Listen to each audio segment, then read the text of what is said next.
Oh my God. What just happened?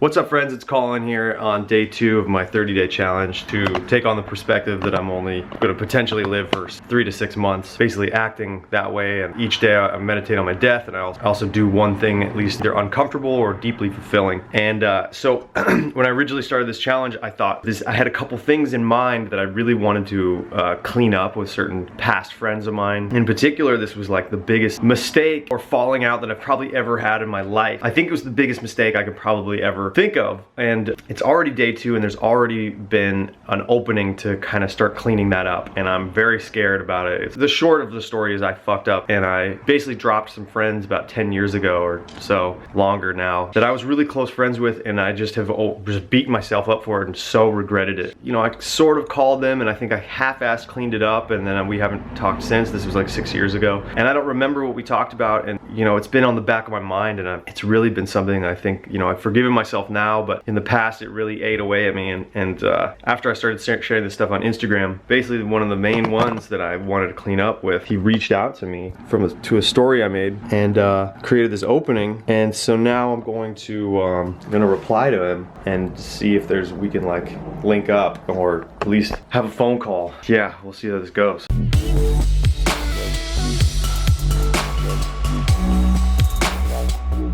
Wow, guys, I already got a response from my friend. And I said, hey man, thank you so much for the support. I'd love to chat. Can I give you a call? And he's like, sure. And he texted me his number and he said, sure, as long as you text me before. And I texted him a couple hours ago, and or no, he didn't say anything. So now I think I'm just gonna call him.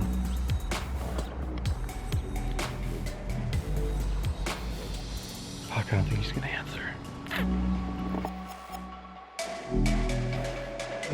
It's day 5 here, and just wanted to quick update you on the story of my friends that I sort of dropped 10 years ago, not on purpose, but it's just how it worked out.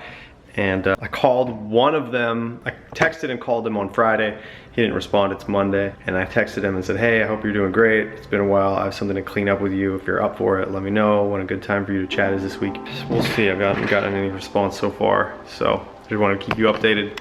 It feels nervous just to send that text. So guys, it's day 5 here. So I want to say that I texted the other guy that I was really close with, who hadn't got back to me, called me when I was in acupuncture. My phone was off, and oh my God, I feel like anxious. Like, he left me a voicemail. He's like, hey, call me back, and I'm like, oh my God, fuck. I'm like nervous as fuck about it. All right, guys, I'm about to call my friend that I sort of unintentionally dropped and was a shitty friend to. Okay, here we go.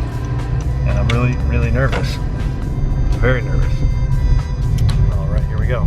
Brother Adrian, brother Andy here. No way. Yeah. Damn, what up, dudes?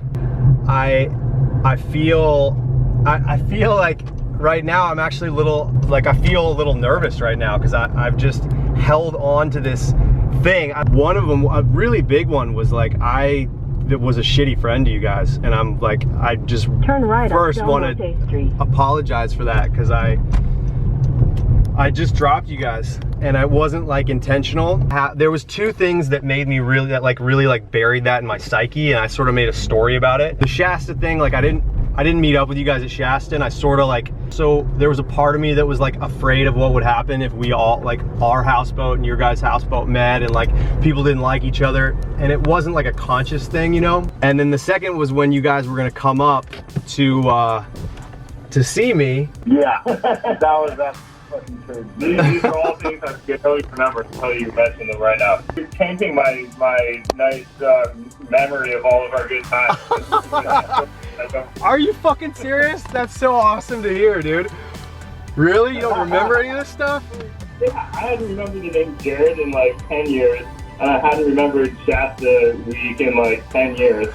All I remember is us having lots of fun all the time. Dude, that's I'm shocked because it's like I made this story up in my head and I like believed it, and I was like, fuck dude, I like fucked things up, like, and so to hear that you don't remember it is like ridiculously, I feel kind of ridiculous. Well, I remember now that you're saying it, all I remember is like, oh, Colin was like the super fun, awesome guy that was like came to hang out. It was like, cool guy. Yeah.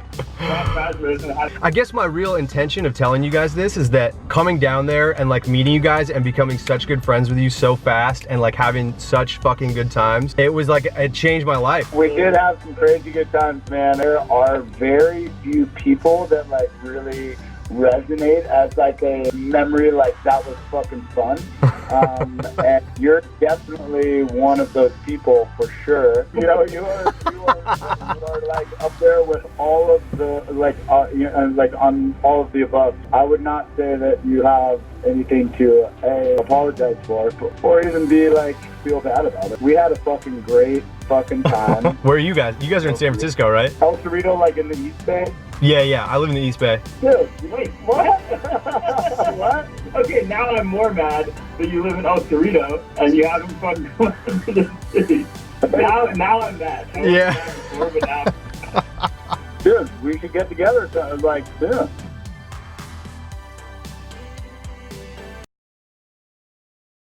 What just happened? That was amazing. I've been living my life for the last 10 fucking years that I fucked that relationship up, and they barely remembered it. Oh my fucking God! What? What? Are you fucking kidding me? Wow, wow. I've been living for the last 10 years with a story in my head that I fucked that relationship up, and those guys, they were like, dude, we barely remembered those things. And they're like, let's hang out. Day 5 and my life has already changed. If I didn't do this experiment, I don't know, how much longer would I have gone? I've lived here for a year and I've known that those guys were across the bridge. What the fuck? And the acknowledgement that they gave me was like, day 5 into this experiment and that was maybe the biggest mistake I felt like I had made in my whole life. And I now have just had closure with 2 guys at the same time. They happened to be hanging out. 2 of the friends happened to be hanging out at the same time. Like, are you kidding me? Are you fucking kidding me? Guys, it's day 5, and if you haven't started living like you are not gonna live much longer or whatever, I can't recommend it enough. I mean, if you haven't subscribed, biatch, I'm sorry. If you haven't subscribed, friend, please do so. Wow, I just am flooded with like euphoria right now, but also shock and like, whoa, I've lived my life in this one paradigm for so long. I don't know how to live in this abrupt, it feels so abrupt, this new paradigm. Like, holy shit, like I had this whole story running for so long. Anyway, that's it for today.